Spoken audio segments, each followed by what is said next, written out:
Hello दोस्तों, इस video के अंदर हम सिटीजनशिप के बारे में समझेंगे जो कि हमारे पार्ट 2 ऑफ इंडियन कॉन्स्टिट्यूशन के अंदर दिया गया, जिसके अंदर आर्टिकल 5 to 11 के अंदर बताया गया है। इससे पहले हमने आर्टिकल 1 to 4 कंप्लीट कर लिया। अगर आपने वो देखने हो तो आप मेरे प्रीवियस वीडियो चेक कर सकते हैं। अब देखिए, जो आर्टिकल 5 to 11 है जो कि सिटीजनशिप के बारे में बात करता है, हमें सिटीजनशिप के बारे में बात करने की जरूरत क्यों है। सिटीजनशिप का मतलब होता है नागरिकता, मतलब कि आपको कुछ राइट्स दिए जाते हैं जो कि एक ऑर्डिनरी व्यक्ति के पास राइट्स नहीं होते। अगर आप सिटीजन बन जाते हैं तो आपको वो राइट्स मिल जाते हैं। आप किसी भी कंट्री के सिटीजन होंगे तो आपको वहां पे राइट्स मिलेंगे। किस तरीके के राइट्स होते हैं? आपको वोट करने का अधिकार मिलता है, आपको इलेक्शन लड़ने का अधिकार मिलता है, आपको कोई गवर्नमेंट जॉब करने का राइट मिलता है या बड़ी किसी पोस्ट पे बैठने का राइट मिलता है। वो एक जो व्यक्ति सिटीजन नहीं है उसको ये राइट नहीं होंगे। बाकी सभी राइट्स होंगे जब भी वो मतलब इंडिया की टेरिटरी के अंदर होगा, जैसे भी इंडिया की टेरिटरी के अंदर होगा सभी राइट्स होंगे, लेकिन ये राइट्स उसके पास नहीं होंगे। अब जो हमारा आर्टिकल 5 है वो सबसे पहले उस वक्त की बात करता है जब हमारा जो कॉन्स्टिट्यूशन था वो कमेंस हुआ था। ज्यादातर ये जो आर्टिकल्स हैं ये उसी वक्त के हैं, ये अभी इनकी इतनी कोई इंपॉर्टेंस नहीं है, क्योंकि हमारे पार्लियामेंट ने ही आर्टिकल 11 ने बोल दिया कि सिटीजनशिप से रिलेटेड हमारे कॉन्स्टिट्यूशन में नहीं दिया, इसके रिगार्डिंग पार्लियामेंट को राइट दिया गया कि वो उसके ऊपर कोई लॉ बना ले, और हमारे पार्लियामेंट ने उसके ऊपर लॉ बनाया, जिसके बारे में अभी हम बात करेंगे। उससे पहले हम देखते हैं आर्टिकल 5 क्या बोलता है। आर्टिकल 5 बोलता है citizenship eight the commencement of the constitution, की जब हमारा कॉन्स्टिट्यूशन कमेंस हुआ, स्टार्ट हुआ, लागू हुआ, उस वक्त किस तरीके से आपको सिटीजनशिप मिलेगी। अब हमारा कॉन्स्टिट्यूशन कब कमेंस हुआ? 26 जनवरी 1950 को कमेंस हुआ। उस वक्त आपको कैसे सिटीजनशिप मिलती? पहली बात, अगर आप इंडिया की टेरिटरी के अंदर बोर्न हुए तो आपको वहां की सिटीजनशिप मिल गई, इंडिया की सिटीजनशिप मिल गई। अब टेरिटरी ऑफ इंडिया क्या है, जो हमने आर्टिकल 1 to 4 में सारी बातें समझी थी, वही सारी यहाँ पे एप्लीकेबल हो जाती है।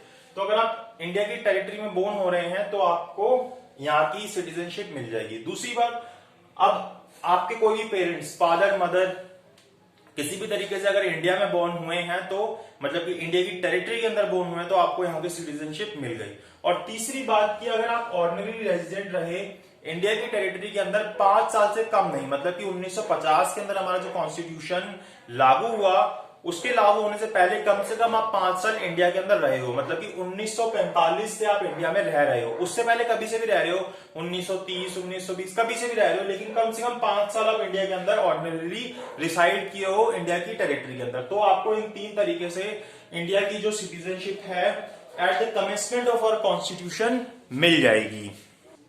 फिर हम देखें आर्टिकल 6 के हिसाब से हमें किस तरीके से सिटीजनशिप मिलेगी। मतलब कि कोई व्यक्ति जो पाकिस्तान से इंडिया माइग्रेट हुआ, पाकिस्तान से इंडिया माइग्रेट हुआ, उसके क्या राइट है सिटीजनशिप के रिगार्डिंग, उसको किस तरीके से इंडिया की सिटीजनशिप मिलेगी। तो कोई भी व्यक्ति अगर डायरेक्टली पाकिस्तान से इंडिया माइग्रेट हुआ 1948 19 जुलाई से पहले, तो उसको ऑटोमेटिकली इंडिया की सिटीजनशिप मिल जाएगी। लेकिन अगर वो व्यक्ति 1948 19 जुलाई के बाद इंडिया में शिफ्ट हुआ, माइग्रेट हुआ, तो उसको उसके लिए क्या करना पड़ेगा? एक परमिट लेना पड़ेगा। वो एक परमिट लेगा अगर वो 19 जुलाई 1948 के बाद 1948 19 जुलाई के बाद इंडिया में माइग्रेट होता है तो पाकिस्तान से, और इस परमिट मिलने के 6 महीने के बाद उसको यहाँ की क्या मिलेगी? सिटीजनशिप मिलेगी। तो ये बताया गया हमें आर्टिकल 6 के अंदर कि अगर कोई व्यक्ति पाकिस्तान से इंडिया माइग्रेट होता है तो, और ये परमिट क्यों लगाया गया? क्योंकि देखने के लिए 6 महीने का टाइम रखने के लिए कि वो जो व्यक्ति है वो सही है या नहीं है। ऐसे तो कोई भी इंडिया में माइग्रेट करता और इंडिया की सिटीजनशिप ले लेता, और 1948 19 जुलाई से पहले यही हो रहा था। इस चीज को रोकने के लिए परमिट को लाया गया। फिर मान लीजिए कोई व्यक्ति इंडिया का था, वो पाकिस्तान माइग्रेट कर गया। पाकिस्तान माइग्रेट करने के बाद वापिस वो इंडिया आ गया, उसको रियलाइज हुआ कि इंडिया में रहना ज्यादा सही है। तो ऐसे केस के अंदर इस व्यक्ति के पास क्या राइट्स रहेंगे? ओरिजिनली तो ये इंडिया का ही था और वापिस अब इंडिया में आ गया, तो इसके पास क्या अधिकार रहेंगे नागरिकता को लेके? तो इसको कुछ राइट दिए गए। इसको ये राइट दिया गया कि अगर वो 1 मार्च 1947 के बाद इंडिया वापिस आ गया और 6 महीने इंडिया के अंदर रहा, तो यहाँ पे उसको रजिस्ट्रेशन का राइट है कि वो यहाँ का सिटीजन बन सकता है, उसको ये अधिकार दिया गया। तो ये आर्टिकल 7 के अंदर हमें बात बताई गई, right of citizenship of certain migrants to Pakistan, की कुछ माइग्रेंट जो पाकिस्तान चले गए थे अब वो वापस इंडिया आ गए, अब उनके पास क्या अधिकार है वो हमें आर्टिकल 7 के अंदर बताया गया। तो अब ये देख सकते हो कि अभी इसकी कोई इंपॉर्टेंस है नहीं, क्योंकि ये सब चीजें उसी वक्त की है, अभी ये एप्लीकेबल होंगी भी नहीं, तो इसलिए इतनी इंपॉर्टेंट नहीं है एग्जाम के पॉइंट ऑफ व्यू से। बाकी वो पूछ कुछ भी सकता है एग्जाम के अंदर। उसके बाद आर्टिकल 8 देखोगे तो ये बोलता है rights of citizenship of certain persons of Indian origin residing outside India, कि ऐसे व्यक्ति जो इंडिया से बाहर रह रहे हैं और वो इंडियन ओरिजिन के हैं, इंडिया में पैदा हुए, सभी तरीके से वो इंडियन ओरिजिन के हैं और वो आउटसाइड इंडिया रह रहे हैं, तो उनके क्या राइट्स होंगे नागरिकता को लेके, सिटीजनशिप को लेके। तो उनको ये अधिकार दिया गया कि एक तो वो खुद भी इंडिया के सिटीजन माने जाएंगे और उनके जो आगे बच्चे पैदा होंगे, चिल्ड्रंस जो भी होंगे, उनको भी ये राइट रहेगा कि वो इंडिया की सिटीजनशिप ले सकते हैं या फिर वो इंडिया के सिटीजन माने जाएंगे। कंपलसरी नहीं है कि आप उनको बोलोगे कि आप इंडिया के सिटीजन हो। वो जब 18 के होंगे उनसे पूछा जाएगा कि आप जहां पे पैदा हो वहां की सिटीजनशिप लेनी है या आप इंडिया की सिटीजनशिप लेना चाहते हैं। अगर वो इस तरीके से चाहेंगे कि वो चाहते हैं कि वो इंडिया के नागरिक बने, तो उनको इंडिया की सिटीजनशिप दे दी जाएगी। अब इसका मतलब यह है कि जिस कंट्री में पैदा हुए वहां के वो नागरिक नहीं रहेंगे। दोनों में से एक ही जगह की नागरिकता ली जा सकती है, आप दोनों कंट्री की नागरिकता नहीं ले सकते। आप एक की भी नागरिकता लेंगे तो आपके पास से दूसरी जगह की सिटीजनशिप चली जाएगी। ये बात आर्टिकल 8 के अंदर बोली गई।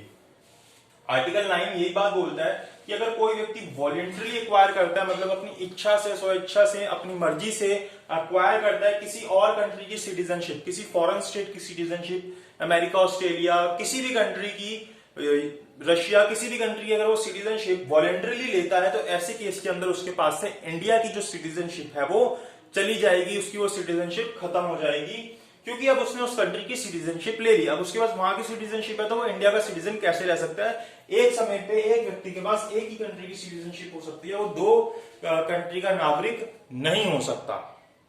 ये बात हमें आर्टिकल 9 के अंदर बोली गई।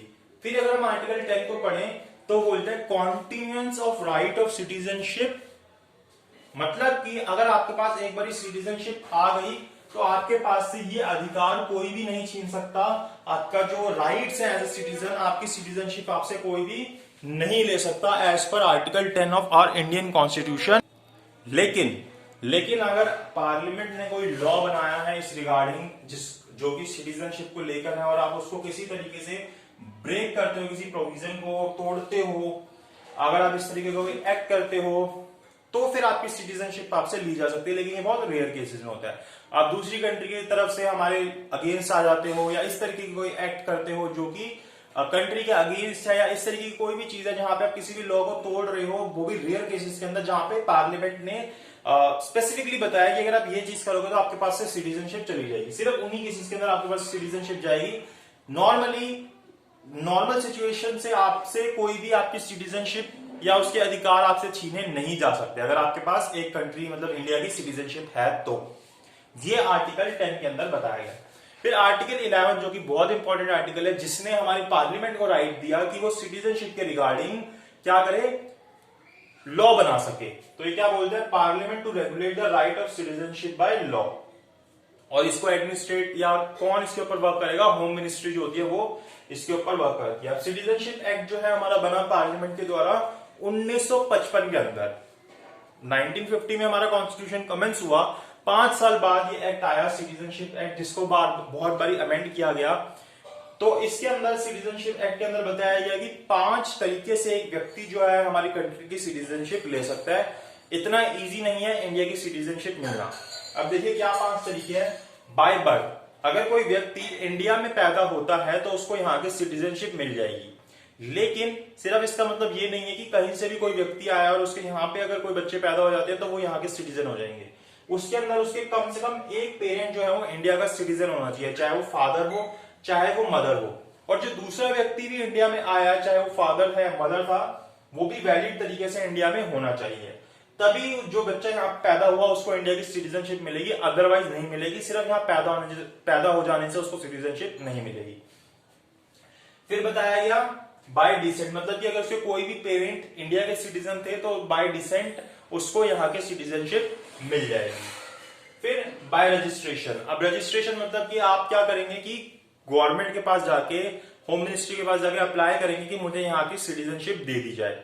अब उसके लिए आपको एक पहले बेसिक कंडीशन पूरी करनी पड़ेगी कि आप कम से कम इंडिया के अंदर 7 इयर्स रहे हुए हो, तभी आप जाके अप्लाई कर सकते हो रजिस्ट्रेशन के लिए। अगर आप ये कंडीशन पूरी करते हो तो मिनिस्ट्री को ठीक लगता है कि हाँ इस व्यक्ति को सिटीजनशिप दे देनी चाहिए, तो मिनिस्ट्री आपको सिटीजनशिप दे सकती है। उसके लिए कंपलसरी नहीं है कि वो आपको दे ही दे। आप बोलो मैं तो 7 साल रह लिया, मुझे यहाँ की सिटीजनशिप दो, ऐसा जरूरी नहीं है। अभी भी वो उसकी डिस्क्रिप्शन पर डिपेंड करेगा। उसके बाद नेचुरलाइजेशन। नेचुरलाइजेशन मतलब कि मान लीजिए आप कोई आर्टिस्ट है, आप कोई गेम खेलते हैं, आप कोई मूवीज में काम करते हैं, आप गाना गाते हैं, इस तरीके का कोई भी काम करते हैं, कोई आर्टिस्टिक वर्क करते हैं, आप साइंटिस्ट हैं, आप साइंस की फील्ड में बहुत अच्छा काम करते हैं, और साथ ही साथ आपको इंडिया में रहते हुए 10 साल हो जाए ये काम करते हुए, जो आप आर्टिस्टिक काम कर रहे हैं, साइंटिफिक काम कर रहे हैं, इस तरीके का कोई भी काम कर रहे हैं, और आपको इंडिया में रहते हुए 10 साल हो गए, और ये भी जरूरी है कि आपको इंडिया की कोई एक लैंग्वेज आनी चाहिए। जो हमारे कॉन्स्टिट्यूशन के अंदर लैंग्वेजेस बताई गई हैं उनमें से कोई एक लैंग्वेज आपको आनी चाहिए। जब आप ये 3 बातें पूरी करेंगे तो आपको थ्रू नेचुरलाइजेशन इंडिया की सिटीजनशिप मिल सकती है। और एक 5वां तरीका है एक्वायर लैंड। जब हम किसी लैंड को एक्वायर कर लेते हैं तो वहां के जितने लोग होते हैं उनको भी यहाँ की सिटीजनशिप मिल जाएगी। उनको आप थोड़ी ना सिटीजनशिप के राइट से वंचित रखोगे, तो उनको भी यहाँ की सिटीजनशिप मिल जाएगी, जैसे कि सिक्किम के लोगों को यहाँ की मिली थी, क्योंकि सिक्किम जो है शुरू से इंडिया का पार्ट नहीं था, उसको अमेंडमेंट करके हमारे कॉन्स्टिट्यूशन में इंडिया के अंदर ऐड किया गया था, जिसको हमने डिटेल में पिछली वीडियो में भी समझा था। उसके बाद इन 5 तरीके से आपको इंडिया की सिटीजनशिप मिल जाएगी, लेकिन आपको किस तरीके से इंडिया की सिटीजनशिप से हटाया जा सकता है, इसके 3 तरीके हैं। Renunciation, termination, deprivation. रिनंसिएशन, आपने खुद ही अपनी जो सिटीजनशिप है उसको त्याग दिया, आपने खुद ही उसको छोड़ दिया, आपने किसी और कंट्री की सिटीजनशिप ले ली। दूसरी बात टर्मिनेशन, आपकी जो सिटीजनशिप है उसका अंत कर दिया गया आपके ही किसी कारण से, ठीक है। और डेप्रिवेशन मतलब आप इस तरीके के एक्ट कर रहे हो जिस तरीके से गवर्नमेंट को लग रहा है कि ये व्यक्ति जो है पागल है, इसको कोई अधिकार नहीं है कि यहाँ का सिटीजन रहे, ये इलेक्शन लड़े या किसी गवर्नमेंट पोस्ट पे जाए, तो इस ऐसी कंडीशन में भी आपसे आपकी सिटीजनशिप ली जा सकती है। तो ये 3 तरीके, रिनंसिएशन, टर्मिनेशन और डेप्रिवेशन, जिससे आपकी जो सिटीजनशिप है वो ली जा सकती है। तो ये हमने समझा सब कुछ सिटीजनशिप से रिलेटेड, कि सिटीजनशिप कमेंसमेंट के वक्त कैसे मिलेगी कॉन्स्टिट्यूशन के, जो लोग पाकिस्तान से इंडिया है उनको कैसे मिलेगी, इंडिया से पाकिस्तान गए, पाकिस्तान से वापस इंडिया आ गए उनको कैसे मिलेगी, उसके बाद जो व्यक्ति इंडियन ओरिजिन के उनके क्या अधिकार हैं सिटीजनशिप को लेके, और पर्सन वॉलेंटरली एक्वायरिंग सिटीजनशिप की किसी और कंट्री की, वो अपनी मर्जी से स्वयं इच्छा से किसी और कंट्री की सिटीजनशिप ले लेते हैं, तो फिर क्या होगा उनकी सिटीजनशिप का। एक बार आपको अगर सिटीजनशिप मिल गई आर्टिकल 10 के हिसाब से, तो आपकी वो सिटीजनशिप कंटिन्यू रहेगी, आपसे वो अधिकार कोई नहीं छीन सकता। सिर्फ किसको छोड़ के, पार्लियामेंट ने अगर कोई लॉ बनाया उसके रिगार्डिंग और आप उसको ब्रेक करते हैं तो फिर आपकी सिटीजनशिप ले ली जाएगी। और आर्टिकल 11 ये राइट देता है कि पार्लियामेंट सिटीजनशिप से रिलेटेड कोई भी लॉ बना सकती है। हमारा सिटीजनशिप एक्ट बनाया गया 1955 के अंदर, जिसके अंदर 5 तरीके से सिटीजनशिप दी गई, by birth, bye decent, bye registration, naturalisation and acquired land. और 3 तरीके से आपकी सिटीजनशिप आपसे छीनी जा सकती है, रिनंसिएशन, टर्मिनेशन एंड डेप्रिवेशन। इस वीडियो के लिए इतना ही। अगर आपको अच्छी लगी हो तो लाइक, शेयर, सब्सक्राइब कीजिएगा।